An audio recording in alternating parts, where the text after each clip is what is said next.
On a summer morning in Idaho, a mother watched her daughter leave with the family dog for a walk, not knowing it would be the last time she would see them. Police searches found nothing. Volunteers found no clues, and the case got colder. But 12 months later, a hunter looking for elk with a heat-sensing camera on his drone captured something. This started a series of events that would uncover a nightmare worse than anyone could have imagined. The loud sound of the doorbell broke the early morning quiet. Marissa Ewing pulled her robe tighter as she walked to the front door, her feet cold on the floor. Through the peephole, she saw Detective Marcus Holbrook on her porch. Her heart dropped. In the years since Adrienne went missing, every surprise visit from the police brought the fear of bad news. "Detective Holbrook," she said when she opened the door, her voice shaking. "Have you found Mrs. Ewing? May I come in? I have news about your daughter's case." She moved aside without a word and led him to the living room. Adrienne's school photo was still on the fireplace mantel. The detective's face was hard to read as he sat down. "Early this morning, we got a call from a hunter named Dale Morrison." Detective Holbrook started, pulling out his tablet. He was using a drone with a heat camera to follow elk in the national forest when his machine picked up a strange spot of heat. Marissa's hands tightened in her lap. What kind of heat spot? At first, Mr. Morrison thought it was a coyote. The heat camera showed a medium-sized animal tied to a tree deep in the woods. But when he flew the drone closer for a better look, the detective turned the tablet to her, showing a blurry heat video. The body shape and size were clearly a dog. A golden retriever, to be exact. The world felt like it was spinning. Marissa grabbed the couch. "Buddy, we think so. The hunter called us right away, and we sent a team. Mrs. Ewing, somehow, after a whole year, your daughter's dog is still alive." That's not possible," Marissa whispered. "How did he live that long?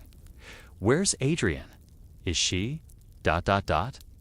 We're getting search teams ready right now," Detective Holbrook said quickly. "Every person we have is being sent to that area. But I need to tell you, the dog has already been rescued. He's at the Northern Idaho Emergency Veterinary Clinic. On Highway 95, he's alive, Mrs. Ewing, and from what the team said, he's been taken care of."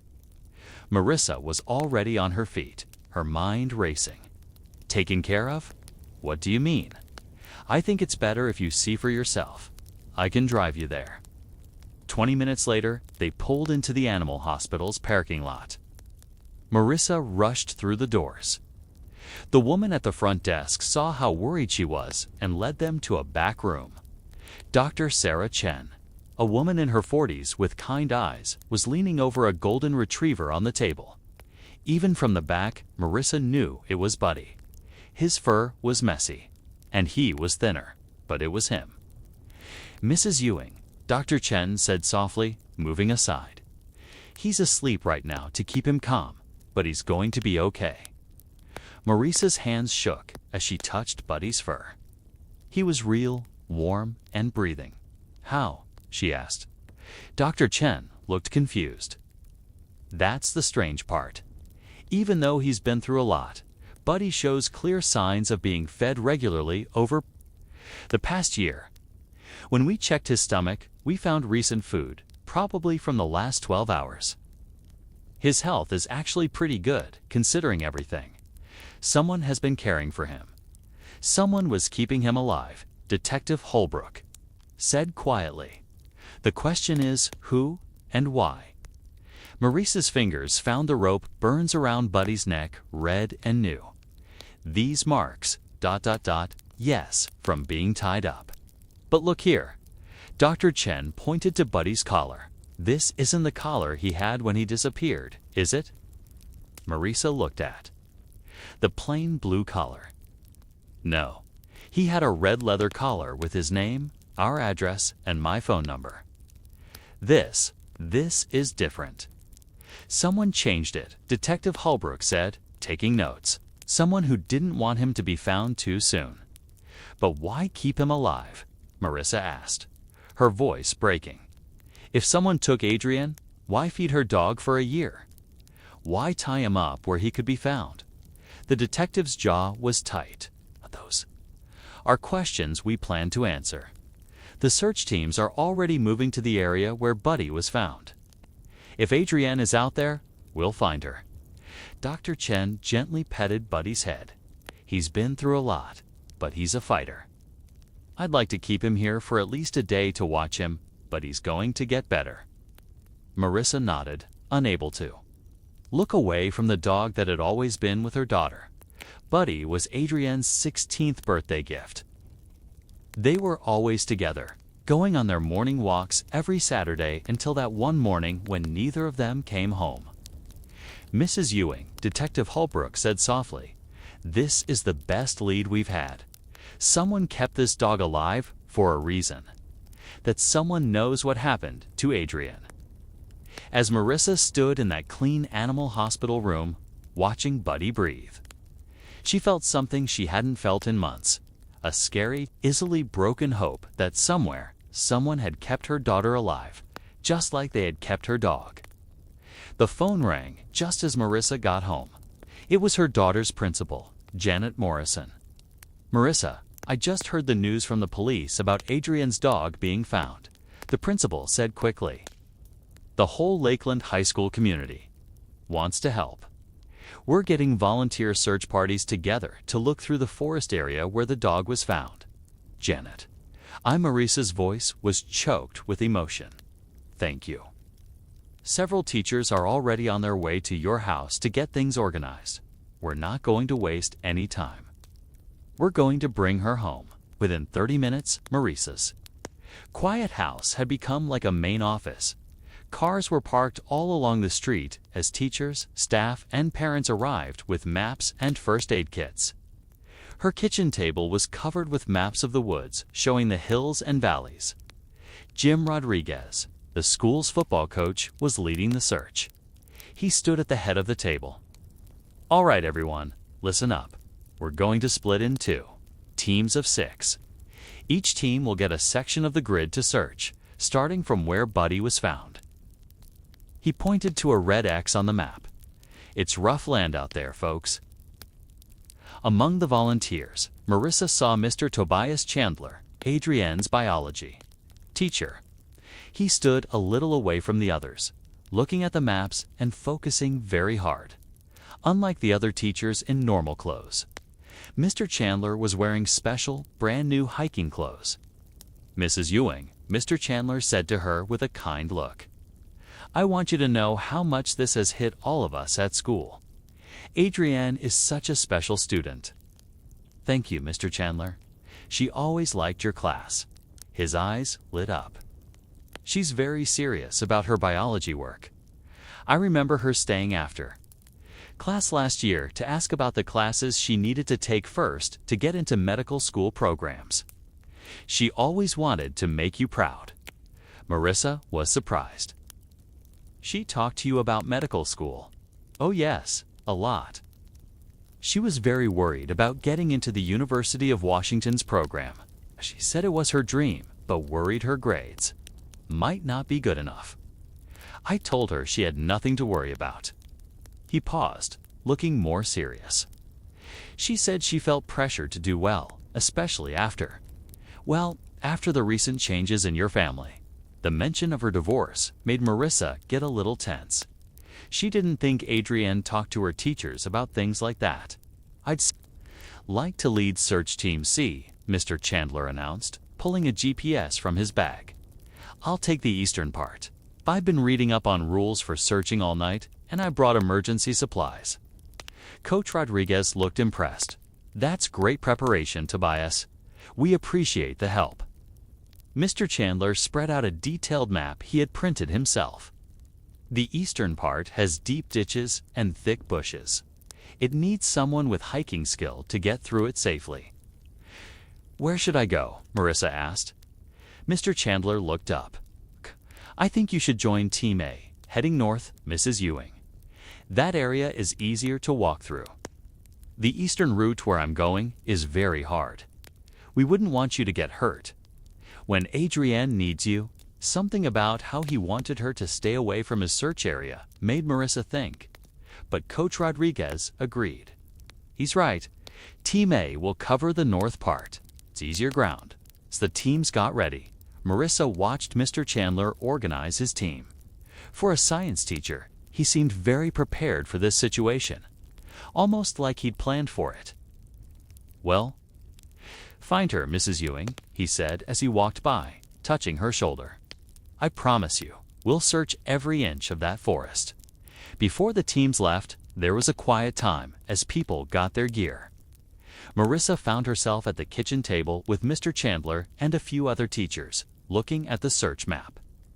Again, the teacher had pulled his chair close to hers. "You know, Mrs. Ewing," Mr. Chandler said in a voice like he was telling a secret, "I've been thinking about all my talks with Adrienne. There might be places she mentioned that could help us." "Look, what kind of talks?" Marissa asked, hoping for any clues. Well, she often talked about her college plans. She was very worried about getting into a good medical school program. He leaned back. "She told me she was afraid of letting you down, especially after your husband left 3 years ago. She felt she had to be perfect to make up for all the trouble." Marissa was shocked. The divorce was 3 years ago, but Adrienne had never shown those feelings to her. "She told you about that?" "Oh yes, we talked a lot. Her need to be perfect was really hard on her. She'd say things like, 'Mom's been through so much, I can't fail her. And what if I'm not smart enough?' She was putting a lot of pressure on herself." Mrs. Patterson, the English teacher, looked uncomfortable. "I didn't know Adrienne was having such a hard time. She always seemed so sure of herself." "She opened up during our private help sessions," Mr. Chandler explained. "Students are often more willing to share their worries one-on-one." "I'm so thankful for those help sessions," Marissa said, touching his arm. Her biology grades got so much better, from B's to A's. Those Monday and Wednesday sessions made a big difference. Mr. Chandler's face changed for a second before he smiled. "Actually, we met on Tuesdays and Thursdays. I remember because those were my set days for helping students." Marissa frowned. "No, I'm sure it was Mondays and Wednesdays. Those were my late nights at the hospital. I remember because I'd leave dinner for her on those nights." "Memory can be tricky in hard times," Mr. Chandler said smoothly. "But I'm pretty sure it was Tuesdays and Thursdays." In fact, Adrienne liked to study in the science prep room instead of the library because it was quieter for her to focus. "The prep room?" Coach Rodriguez asked. "Isn't that usually not allowed for students?" "I made an exception for serious students like Adrienne. She'd actually help me get supplies ready while we went over the work. Learning by doing, you know, it helped her remember things." Mr. Chandler's voice sounded like he was remembering something fondly. "She got a lot of extra credit by staying after school to help get lab work ready. Such a hard-working young woman." Marissa felt a bad feeling growing inside her. The way he talked about these private meetings, the detailed things he knew about her daughter's private thoughts, it seemed like more than a normal teacher-student relationship. "How often did these prep room meetings happen?" she asked carefully. "Oh, pretty often. Sometimes she'd stay until 5 or 6 in the evening, especially before big tests. She was set on keeping her a Z." He smiled, but something in his eyes made Marissa's skin crawl. "I told her that with her smarts and my help, she could do anything." Mr. Chandler's phone, which was on the table, suddenly buzzed with a text. Before he could grab it, Marissa saw the message preview. "Stick to the plan." He quickly turned the phone over, his move a little too fast, a little too nervous. "Probably other teachers checking in," he said, but his voice was a little higher. "Aren't you going to answer it?" Mrs. Patterson asked. "It could be important for the search." No, I'm sure it's nothing important. We should focus on what we're doing." He turned back to the map, but Marissa saw his hands were not steady anymore. The bad feeling in Marissa's stomach was getting stronger. The private things he knew.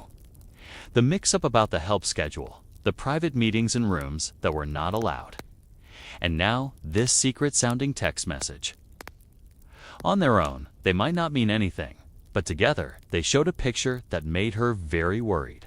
"Oh, Mr. Chandler," she said slowly. "Did Adrienne ever mention any special places in the forest where she liked to hike?" His eyes met hers, and for a second, she saw something in them, a quick look of fear or planning. No, she wasn't much of an outdoor person. She liked her books more than hiking. That's why this is all so strange. It wasn't like her to go off a trail, but Marissa knew that was a lie. Adrienne loved hiking.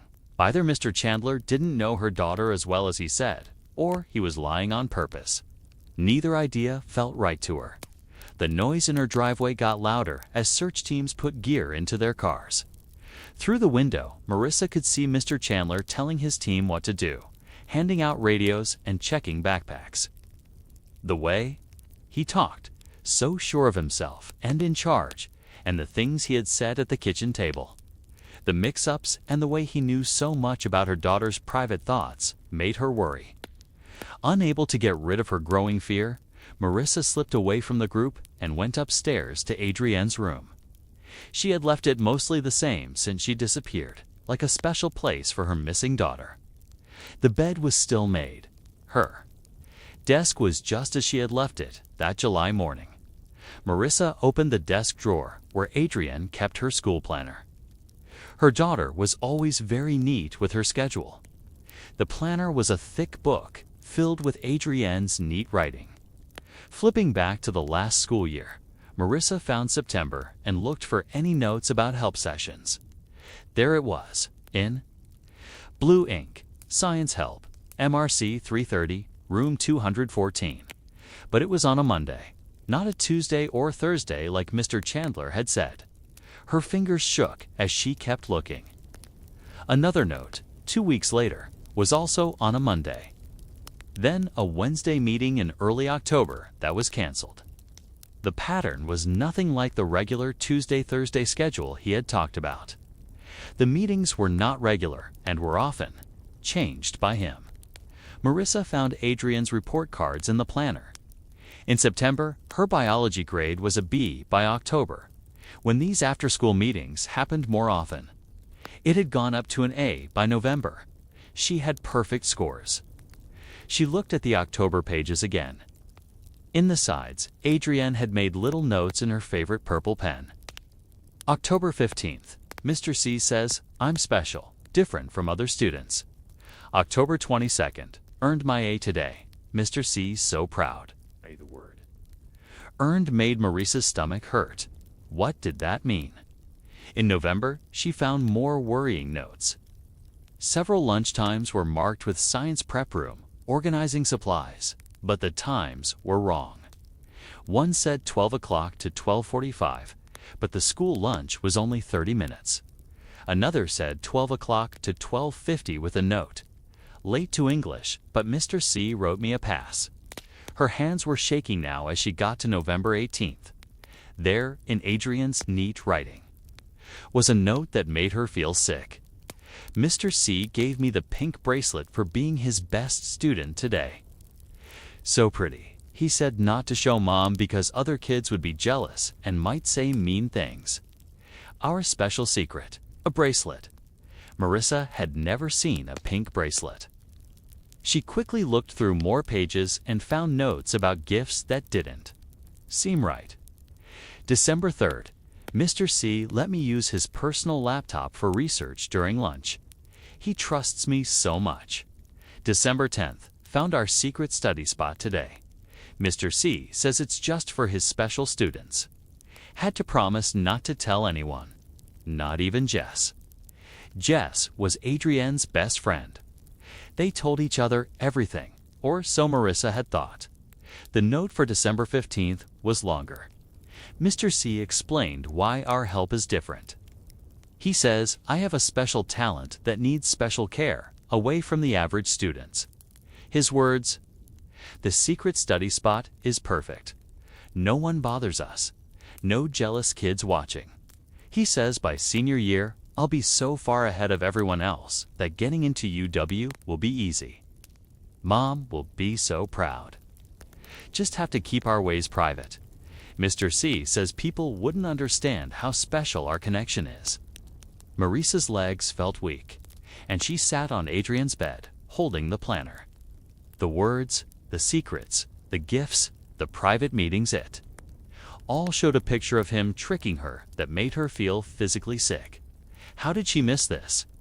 How did the school miss this? Through the window, she could hear car doors slamming as the search teams got ready to leave. Mr. Chandler's voice came up from the driveway, sounding in charge and sure of himself as he gave orders to his team. It was the same voice that had whispered to her daughter about being special and had tricked her into secret meetings. Marissa's mind raced. Should she call the detective? But what if she was wrong? The notes were worrying, but not clearly against the law. And if she was right, if Mr. Chandler had been tricking Adrienne, what did that mean for her disappearance? The sound of cars starting made her have to decide quickly.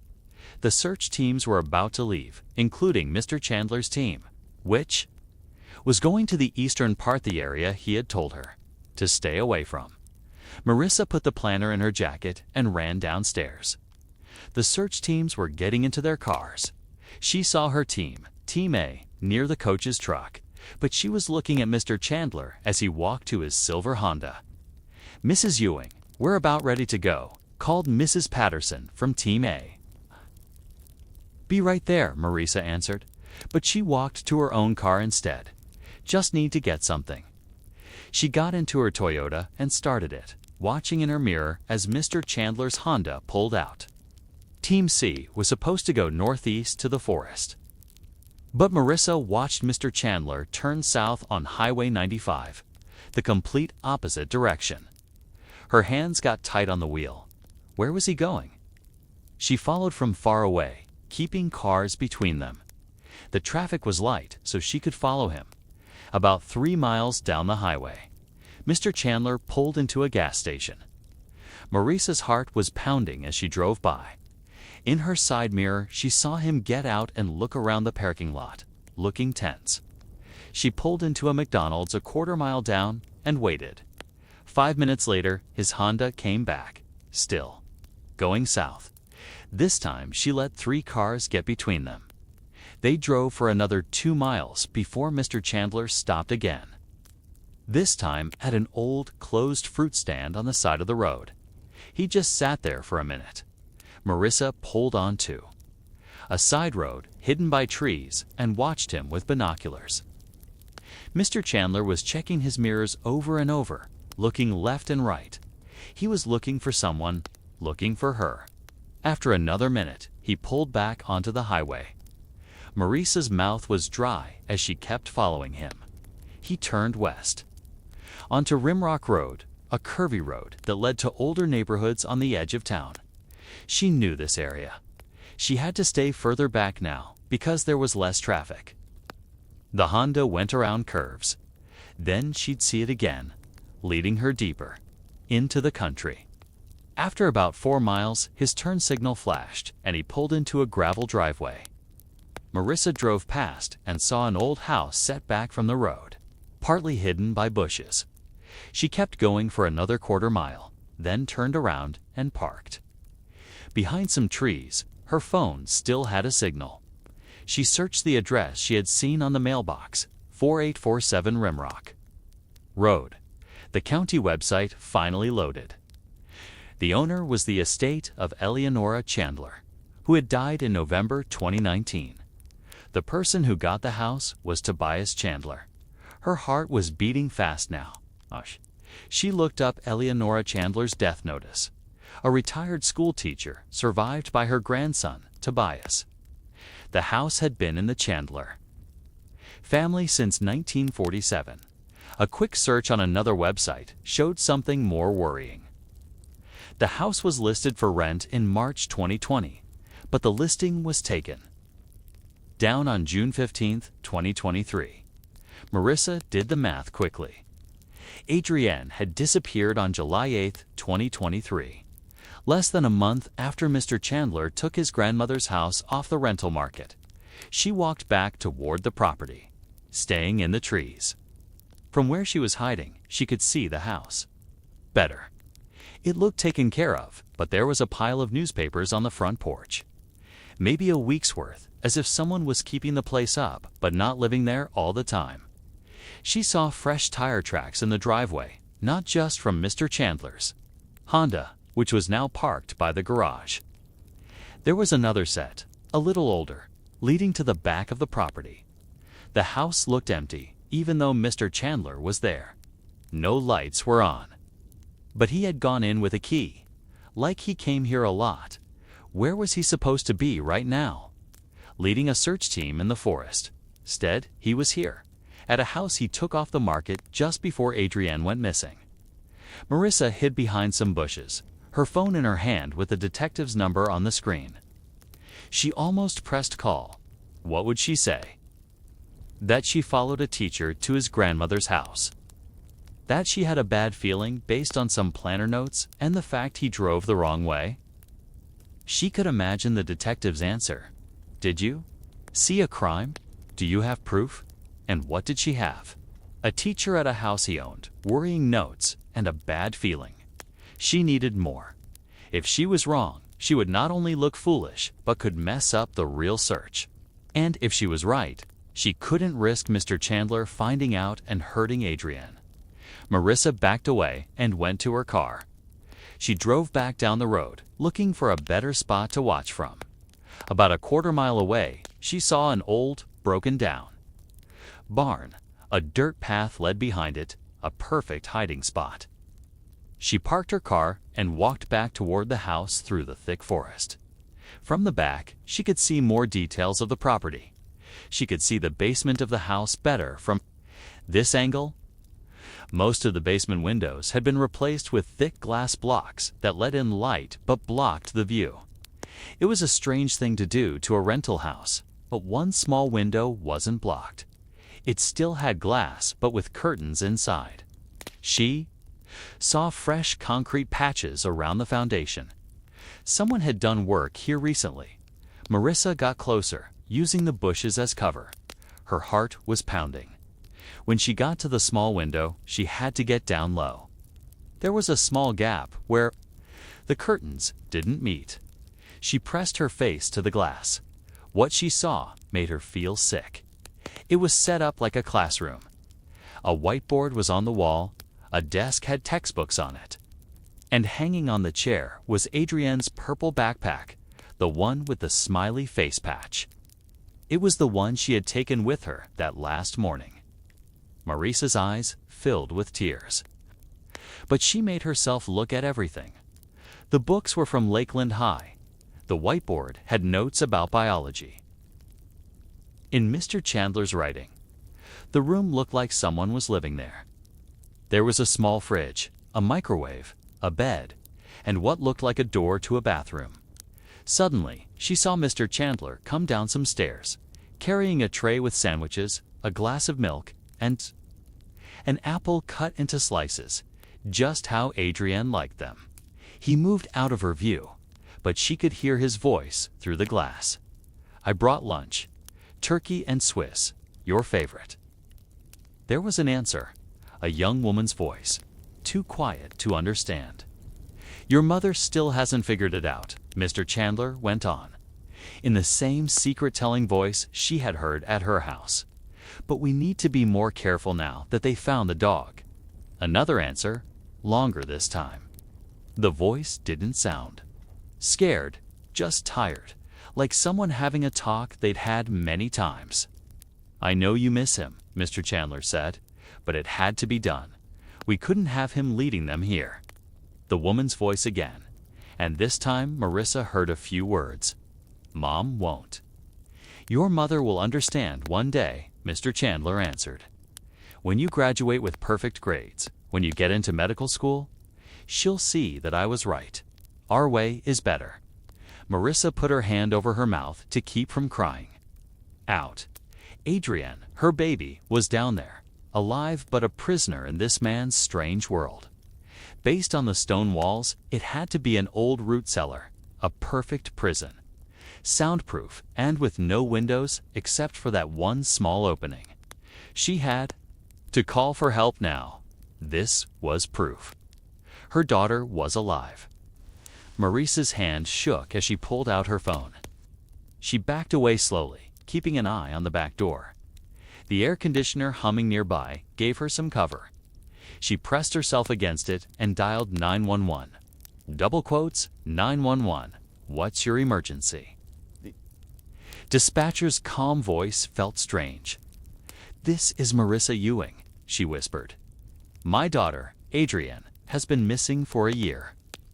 I'm at 4847 Rimrock Road, and I can see her. She's being held in the basement by her teacher, Tobias Chandler. Ma'am, I need you to speak up.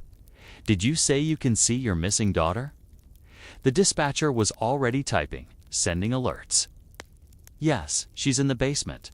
I saw her backpack. I heard him talking to her. It's 4847 Rimrock. Marissa moved to spell the street name and stepped on something that cracked loudly. She looked down and saw a broken plastic solar light. The back door flew open. Mr. Chandler stood there, his face full of rage. I know you're there, he yelled. Looking around the yard, Marissa, you followed me. You couldn't just trust me to search for her, could you? Marissa ran, the phone still at her ear. She ran for the trees, hearing the dispatcher asking where she was. Rimrock Road, 4847. Send help now. He was chasing her. Her foot caught on a root, and she fell hard, the phone flying out of her hand. She tried to grab it, but Mr. Chandler was already there. He picked it up and threw it against the house, smashing it into pieces. You don't understand, he yelled as Marissa got up and ran. You never understood what Adrienne really needs. The pressure you put on her, I'm protecting her. Marissa ran through the bushes, branches scratching her. She could hear him behind her. I gave her what you couldn't. Real education, a chance to be her best. The old barn came into view, and Marissa ran faster. She could see her car just ahead. She yanked the door open and threw herself inside, locking it just as Mr. Chandler got there. His fists banged on the window. She wants to be there. She's doing great. You'll destroy everything. Marissa started the car and backed up fast, gravel flying. In her mirror, she saw him running to his Honda. She spun the car onto the main road. The dispatcher had the address. That had to be enough. They would send police. In her mirrors, she could see the silver Honda following her. He was driving with the same scary force he'd shown in the yard. She turned hard into a neighborhood. Running stop signs, praying. He knew these roads too and stayed right behind her. Highway 95 was ahead, and she pulled into traffic without looking, horns honking. The Honda followed, cutting off a truck. But the busy traffic helped her. She could move between cars while he got stuck. By the time she reached the Walmart, she had lost him. She pulled into the parking lot and drove to the far corner, parking between two big trucks. Her whole body was shaking. She had no phone, no way to know if help was on the way. All she could do was wait and pray the dispatcher had understood enough. 20 minutes later, a police officer was the first to see the silver Honda returning. 4847 Rimrock Road. Two other police cars were already there. Mr. Chandler saw the police too late. He tried to back up, but a police car blocked him. In seconds, officers had him out of the car and in handcuffs. His calm teacher act finally gone. You don't understand, he screamed as they told him his rights. She needs me, her education. I'm the one who understands her. The officers ignored him as they searched the house. In the basement, an officer noticed something strange about the water heater closet. Behind the heater, she found a hidden door. Mr. Chandler's keys opened it. It led to a hall and another steel door that locked from the outside. An officer opened it carefully. "Adrienne, this is the police. We're here to help you." The room was just as Marissa had described. A root cellar turned into a strange classroom. And there, at the desk, was Adrienne. She looked up at the officers. With empty eyes, her face pale. She was thin, but had been fed, and she wore clean clothes. In her hands was a notebook full of neat writing.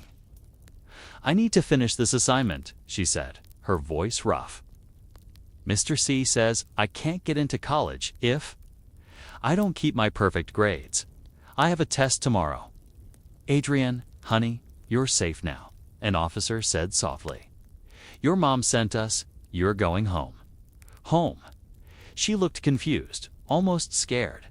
"But I have homework. 3 chapters to read.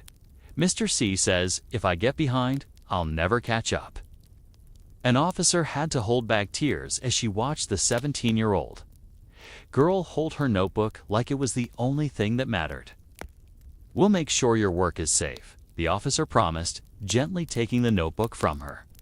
"But right now, we need to get you to your mom. She's been looking for you for so long." The hospital lights seemed too bright. Adrienne sat on the bed, asking about her books and if she could have a pencil and paper. In another room, Detective Holbrook sat with Tobias Chandler. The teacher's calm look was gone.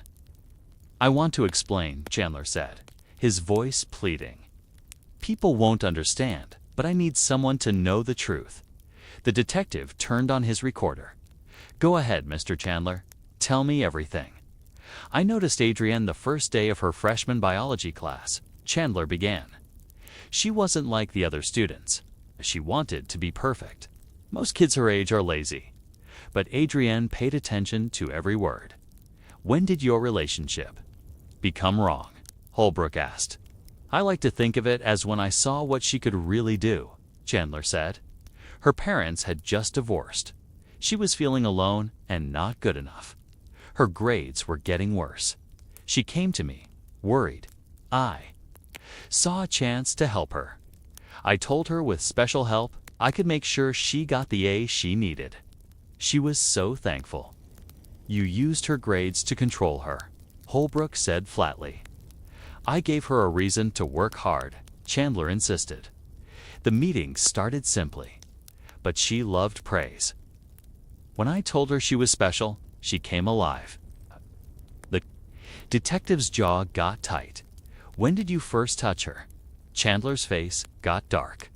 "It wasn't like that. It was a connection.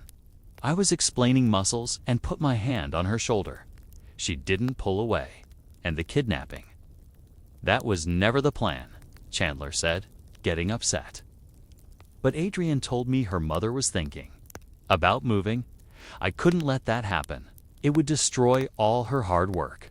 He described his plans proudly: fixing up his grandmother's root cellar, soundproofing it, getting a chemical toilet and a small fridge. "I told the neighbors I was fixing it up to rent it out. They never asked questions the day she disappeared," Holbrook asked. "I knew her routine. I met her on the trail. The drug was from old school supplies. When she woke up, she was safe. In her new classroom and the dog. That was to throw people off. I found that spot in the forest weeks before. I would go back to feed him. A living dog would keep the search going, but would send them looking far from the house. 2 floors up, a special interviewer sat with Adrienne in a quiet room. Marissa watched through a one-way window, tears running down her face. "Mr. C explained everything that first day," Adrienne said, her voice flat. "He said Mom was happy I was gone, that she could date now. He showed me a news story on his phone about runaways. He said that's what they thought I was." "How did that make you feel?" the interviewer asked gently, hurt at first, but then thankful. "Mr. C said he was the only one who really cared about my future. He risked everything to give me special attention." She described her day, waking at 6 a.m., breakfast, schoolwork, all day. He would grade everything, giving praise for perfect work and showing disappointment for anything else. He gave me rewards for doing well, Adrienne went on. The pink bracelet. When I kept all A's for a month, new books, better food for perfect tests. Did you ever try to leave? The interviewer asked. Adrienne looked confused. Where would I go? I was a runaway. Mom didn't want me back. I'd missed so much school. Mr. C was getting me ready for success. A trauma expert explained to Marissa that Adrienne was suffering from a condition where she had started to side with the person who took her. A year of being alone with only him, along with the mind games he played, had completely changed the way she saw things. She truly believed he was protecting her. When they finally let Marissa into the room, Adrienne looked at her with eyes that seemed both young and very old. Mom? Her voice was unsure. Oh, baby, Marissa cried, hugging her. I never stopped. Looking not for one day. I love you so much. Adrienne was stiff at first, but then she slowly started to relax. He said you were glad, she whispered. That I was too much trouble. Never, Marissa said strongly. You are my whole world. Detective Holbrook came in quietly. We found everything, he said softly. The pink bracelet, the finished homework, the college essays. Adrienne pulled back a little, worried. My homework, ... Did you save it? I need it for school. Am I still going to get into college? Mr. C said the homeschool work was better. But what if colleges don't take it? What if I ruined everything? Marissa held her daughter tighter, feeling her thin bones. She knew the rescue was only the start. The girl in her arms believed she was only as good as her grades. That love depended on schoolwork, and that being a prisoner was better than the risk of not doing well in school. We'll figure it out together, Marissa whispered, petting Adrienne's hair. Whatever you need, for as long as it takes, you're safe now. That's all that matters. But even as she said it, she could feel her daughter's fear that being safe might not be enough if it didn't come with the perfect grades that had become her whole life in that basement prison.